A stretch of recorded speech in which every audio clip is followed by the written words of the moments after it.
ರೈತ ಚಲೋ ಟೌನ್ಶಿಪ್ ಬಗ್ಗೆ ಎಚ್ಡಿಕೆ ಆರೋಪ ಏನು? ಹಳೆ ದಾಖಲೆಗಳಲ್ಲಿ ಏನೆಲ್ಲ ಅಡಗಿದೆ? ಇದು ಬಿಡದಿ ಬಡಿದಾಟದ ಸ್ಟೋರಿ. ಈಗ ಭೂಮಿ ಎಲ್ಲ ಪಾಳು ಬೀಳ್ತದೆ. ನನ್ನ ಮಕ್ಕಳು ಬೆಂಗಳೂರಲ್ಲಿ ಅವ್ರೆ, ಯಾರು ಮಾಡ್ತಾರೆ? ನಾವು ಕೂಲಿ ಕೊಟ್ಟು ವ್ಯವಸಾಯ ಮಾಡಕ್ ಆಗಲ್ಲ. ನಾವು ಮಾಡ್ತಿದ್ರು ನಮ್ಮ ದಲಿತ ಜಮೀನುಗಳನ್ನ 40 ಲಕ್ಷ 50 ಲಕ್ಷ ಕೇಳ್ತಾ ಇದ್ದಾರೆ. ಇವತ್ತೇನು ಅಧಿಕಾರ ಸಿಕ್ಕಿದೆ, 4 ದಿನ ಒಳ್ಳೆ ಕೆಲಸ ಮಾಡಿ.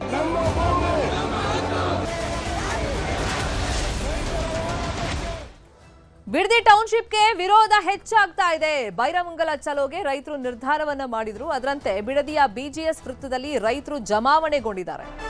ರೈತರ ಹೋರಾಟಕ್ಕೆ ರೈತ ಸಂಘದ ಬೆಂಬಲ ಇದೆ.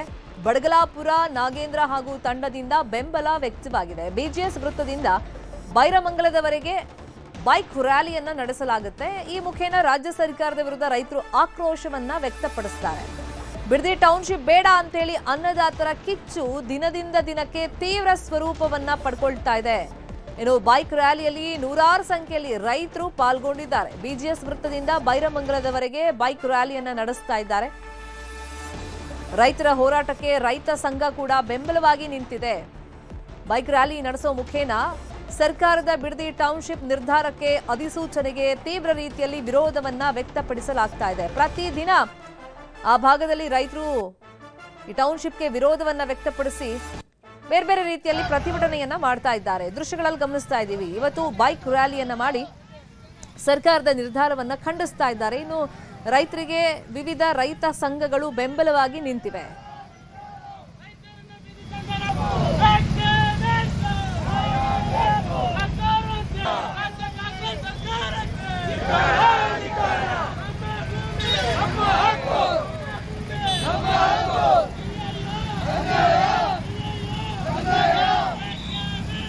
ನಾವು ಬಿಡೋದಿಲ್ಲ, ಬಿಡೋದಿಲ್ಲ, ನಾವು ಬಿಡೋದಿಲ್ಲ.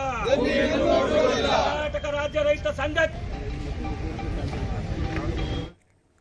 ಇನ್ನು ಬಿಡದಿ ಟೌನ್ಶಿಪ್ ಸಮರ ಜೋರಾಗ್ತಾ ಇದೆ. ಬೆಂಗಳೂರಲ್ಲಿ ಕೇಂದ್ರ ಸಚಿವ ಎಚ್.ಡಿ. ಕುಮಾರಸ್ವಾಮಿ ಅವರು ಸುದ್ದಿಗೋಷ್ಠಿಯನ್ನು ನಡೆಸಿದ್ರು. ಟೌನ್ಶಿಪ್ಗೆ ಚಾಲನೆ ಕೊಟ್ಟಿದ್ದೆ ನಾನು ಅಂತ ಹೇಳಿದ್ರು.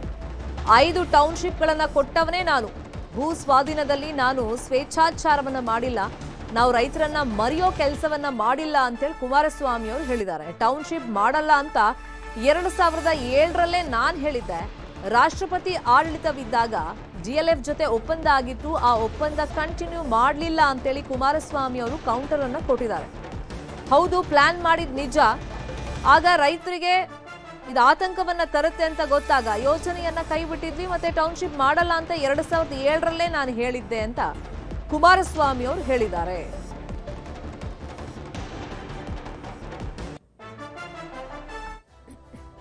ಆಮೇಲೆ ಇಲ್ಲಿ ಇದು ನನ್ನ ಪ್ರೊಸೀಡಿಂಗ್ ಇದೆಲ್ಲ ನಡೆದಿರೋದು 2006ರಲ್ಲಿ 6-7ರಲ್ಲೇ ನಡೆದಿರೋದು.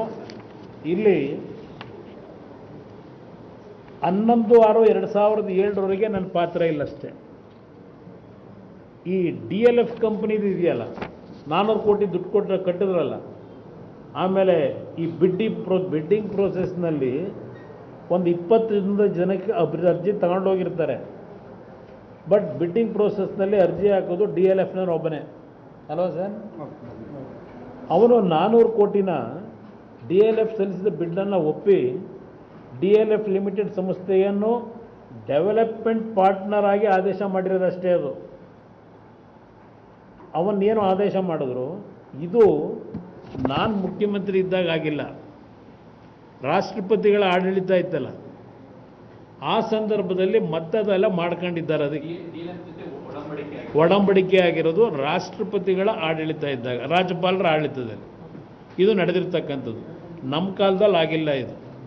ನಂತರ 2009ರಲ್ಲಿ ಯಡಿಯೂರಪ್ಪನವ್ರ ಸರ್ಕಾರ ಬಂದು ದುಡ್ಡು ಅವ್ರಿಗೆ ವಾಪಸ್ ಕೊಡ್ತಾರೆ.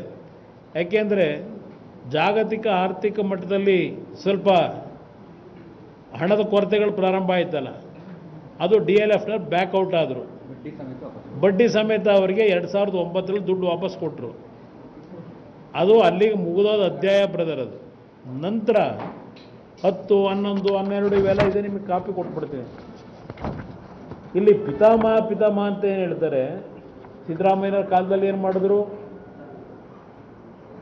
ಆಮೇಲಿಂದ ಬಸವರಾಜ ಬೊಮ್ಮಾಯಿ ಅವರು ಏನು ಮಾಡಿದ್ದಾರೆ, ಅವರ ಕಾಲದಲ್ಲಿ ಇವೆಲ್ಲ ಅವರೇ ಕೊಟ್ಬಿಟ್ಟವ್ರೆ.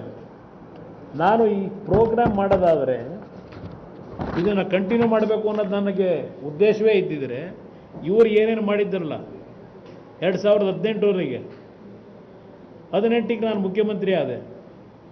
ವಾರ್ ಫೂಟಲ್ಲಿ ಮಾಡಿ ಅವತ್ತು ನಾನು ತೀರ್ಮಾನ ಮಾಡಿವೆ, ನೋಟಿಫಿಕೇಷನ್ ಮಾಡಿವೆ. ಪ್ರಿಲಿಮಿನರಿ ನೋಟಿಫಿಕೇಷನ್ ಆಗಿರೋದು ಯಾವಾಗ? ನನ್ನನ್ನೇನೋ ಪಿತಾಮಹ ಅಂತ ಹೇಳ್ತಾರೆ ಈ ಪ್ರಾಜೆಕ್ಟ್ನ ವಿಷಯದಲ್ಲಿ. ನಾನು ಅದನ್ನು ಒಪ್ಕೊಂಡಿದ್ದೇನೆ, ಇದಕ್ಕೆ ಚಾಲನೆ ಕೊಟ್ಟವನು ನಾನೇ ಅಂತಕ್ಕಂಥದ್ದನ್ನು ಹೇಳಿದ್ದೇನೆ. 5 ಟೌನ್ಶಿಪ್ಗಳನ್ನು ಪ್ರಾರಂಭ ಮಾಡ್ತಕ್ಕಂಥ ನಿಟ್ಟಿನಲ್ಲಿ ತೀರ್ಮಾನ ಪ್ರಾರಂಭಿಕ ಹಂತ ಮಾಡಿದ್ದು ನಾನೇ ಅಂತಕ್ಕಂಥದ್ದು ಭಾಳ ಸ್ಪಷ್ಟವಾಗಿ ಹೇಳಿದ್ದೇನೆ. ಇಲ್ಲಿ 2005ರಲ್ಲಿ SEZದು ಇಡೀ ದೇಶದಲ್ಲಿ ಆಗಬೇಕು ಅಂತೇಳಿ ಕೇಂದ್ರದಲ್ಲಿ ಅವತ್ತು UPA ಸರ್ಕಾರ ಅವರು ಡೈರೆಕ್ಷನ್ ಕೊಡ್ತಾರೆ ಇಡೀ ದೇಶದ ಎಲ್ಲ ರಾಜ್ಯದ ಮುಖ್ಯ ಕಾರ್ಯದರ್ಶಿಗಳಿಗೆ. ಆದರೆ ಅವತ್ತು SEZ ಏನು ರಚನೆ ಆಯಿತು ಅದರ ಅಡಿನಲ್ಲಿ ಟೌನ್ಶಿಪ್ ಅಡಿನಲ್ಲಿ ಅದೇಂಥದ್ದು ಗೌರ್ಮೆಂಟ್ ಸೀಟು ಮ್ಯಾನೇಜ್ಮೆಂಟ್ ಸೀಟ್ ಮಾಡ್ಕೊಂಡವ್ರಂತಲ್ಲ, ಎಲ್ಲಿ ಕಳಿಸೋಕ್ಕೆ ಅದು ಮ್ಯಾನೇಜ್ಮೆಂಟ್ ಸೀಟಿಂದು ಡೊನೇಷನ್ನು? ಕ್ಯಾಬಿನೆಟ್ ಎಕ್ಸ್ಪ್ಯಾನ್ಷನಿಗೆ ಏನು ಮಾಡಕ್ಕೆ ಹೊರಟವ್ರೆ? 5% ಗೌರ್ಮೆಂಟ್ ಸೀಟು ಅಂತಾರೆ. ಅಂದರೆ ಮೆರಿಟ್ ಮೇಲೆ ಏನೋ ಕೊಡ್ತಾರೋ ಇಲ್ಲ ಅದೇನಾದರೂ ಪಕ್ಷದ ದುಡಿಮೆ ಮೇಲೆ ಕೊಟ್ಟವರೋ ಅದೇನೋ ಗೊತ್ತಿಲ್ಲ. ಅದು ಗೌರ್ಮೆಂಟ್ ಸೀಟು, ಅದು ಗೈಡ್ಲೈನ್ಸ್ ಏನು ಇಟ್ಕೊಂಡವ್ರು. ಈಗ ಎಜುಕೇಷನ್ ಡಿಪಾರ್ಟ್ಮೆಂಟ್ನಲ್ಲಿ ಯಾರಾದರೂ ಪಾಪ ಮಕ್ಕಳು ಸ್ಕೂಲ್ಗೆ ಸೇರ್ಬೇಕಾದ್ರೆ ಮೆಡಿಕಲ್ ಕಾಲೇಜ್ಗೂ ಇಂಜಿನಿಯರಿಂಗ್ ಕಾಲೇಜ್ಗೂ ಅಲ್ಲಿ ಗೌರ್ಮೆಂಟ್ ಸೀಟ್ ಇಷ್ಟು ಅಂತ ನೀಟು CETಲಿ ಎಕ್ಸಾಮ್ ಪಾಸ್ ಆದವರಿಗೆ ಇಷ್ಟು ಪರ್ಸೆಂಟೇಜು ಅಂತ ಇಟ್ಟು ಮ್ಯಾನೇಜ್ಮೆಂಟ್ ಸೀಟ್ ಬೇರೆ ಇಟ್ಟವ್ರೆ. ಅವು ಸ್ವಲ್ಪ ಮ್ಯಾನೇಜ್ಮೆಂಟ್ ಸೀಟಿಗೆ ಸೇರ್ಬೇಕಾದ್ರೆ ಇದಿರಬೇಕು. ಅರ್ಥ ಆಯ್ತಾ ಅದು? ಹಾಂ, ಸ್ವಲ್ಪ ಕೇಳಿ ಸತ್ಯ ಹೇಳಕ್ಕೆ ಇನ್ನು ಉಳಿದವೆಲ್ಲ. ಸಿಎಂ ಡಿಕೆ ಶಿವಕುಮಾರ್ ವಿರುದ್ಧನೂ ಕೂಡ HDK ವಾಗ್ದಾಳಿಯನ್ನ ಮಾಡಿದ್ದಾರೆ. ಹೊಸಕೆರೆಹಳ್ಳಿ ಬಳಿಯಲ್ಲಿ ದೊಡ್ಡ ಬಿಲ್ಡಿಂಗ್ ಕಟ್ತಾ ಇದ್ದೀರಲ್ಲ, ಯಾರ್ ಪರ್ಮಿಷನ್ ಅನ್ನ ಪಡ್ಕೊಂಡಿದ್ದೀರಿ ಅಂತ ಹೇಳಿ ಕುಮಾರಸ್ವಾಮಿ ಪ್ರಶ್ನೆ ಮಾಡಿದ್ದಾರೆ. ಶೋಭಾ ಹೆಸರಲ್ಲಿ ಬಿಲ್ಡಿಂಗ್ ಕಟ್ತಾ ಇದ್ದೀರಲ್ಲ, ಅದನ್ನು ಕಟ್ಟೋದಕ್ಕೆ ನೈಸ್ನಿಂದ ಯಾರ ಹೆಸರಿಗೆ NOC ಪಡೆದ್ರಿ ಅಂತೇಳಿ ಸಿಎಂ ಡಿಕೆ ಶಿವಕುಮಾರ್ ಅವರಿಗೆ ಕೇಂದ್ರ ಸಚಿವ ಕುಮಾರಸ್ವಾಮಿ ಅವರು ಪ್ರಶ್ನೆಯನ್ನ ಮಾಡಿದ್ದಾರೆ. ಈ ಹೋರಾಟ ಆರಂಭ ಆದಾಗಿನಿಂದ ನೋಡ್ತಾ ಇದ್ದೀವಿ, ಕುಮಾರಸ್ವಾಮಿ ಮತ್ತೆ ಡಿಕೆ ಶಿವಕುಮಾರ್ ಅವರ ವೈಯಕ್ತಿಕ ವಿಷಯಗಳೆಲ್ಲ ಪ್ರಸ್ತಾಪ ಆಗ್ತಿದೆ. ಎಸ್ಪೆಷಲಿ ಈ ಆಸ್ತಿ ಬಗ್ಗೆನೂ ಕೂಡ ಪ್ರಸ್ತಾಪ ಆಗ್ತಾ ಇದೆ. ಈಗ ಹೊಸದಾಗಿ ಬಿಲ್ಡಿಂಗ್ ಕಟ್ತಾ ಇರೋದ್ರ ಬಗ್ಗೆ ಡಿಕೆ ಶಿವಕುಮಾರ್ ಅವರಿಗೆ ಕುಮಾರಸ್ವಾಮಿ ಅವರು ಪ್ರಶ್ನೆ ಹಾಕಿದ್ದಾರೆ.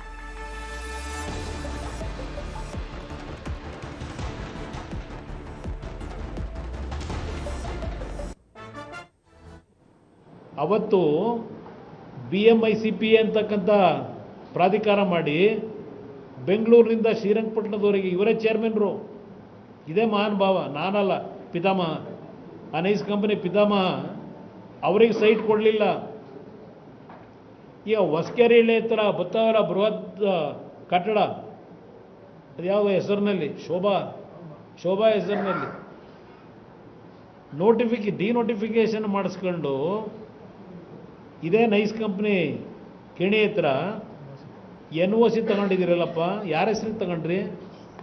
ಯಾರು ಕೊಟ್ಟವರು? ಡಿನೋಟಿಫಿಕೇಶನ್ ಮಾಡಿಸ್ಕೊಂಡ್ರಲ್ಲ, ಆಗ ಯಾಕೆ ನಿಮ್ಮನ್ನು ಜೈಲಿಗೆ ಕಳಿಸ್ತಿಲ್ಲ ಯಾರು? ಇನ್ನೂ ಕಟ್ತಾ ಇದ್ದೀರಲ್ಲ, ಮಾಡಿ ಮೇಲೆ ಕಟ್ತಾ ಇದ್ದೀರಲ್ಲ. ಇವತ್ತು ಈ ರೈತರಲ್ಲಿ ಹೇಳ್ತಾ ಇದ್ದೀರಿ 50% ಕಾಂಪನ್ಸೇಷನ್ನು, 50% ಲ್ಯಾಂಡ್ ಕೊಡ್ತೀರಾ. ಎಷ್ಟು ವರ್ಷ ಆದಮೇಲೆ ಕೊಡ್ತೀರಾ ರೈತನಿಗೆ? ಅವನ ಜಮೀನು ತಗೊಂಡು ಅವನ ಜಮೀನ ಇಲ್ಲೆಲ್ಲೋ ಹಡ ಇಟ್ಟು ಅದ್ಯಾವುದೋ ಹುಡ್ಕೋ ಬ್ಯಾಂಕಲ್ಲಿ 12,000 ಕೋಟಿ ಸಾಲ ತಗೊಂಡು, ಇದು ನೈಸ್ ಕಂಪ್ನಿಯಿಂದ ಇನ್ನೊಂದು ನೈಸ್.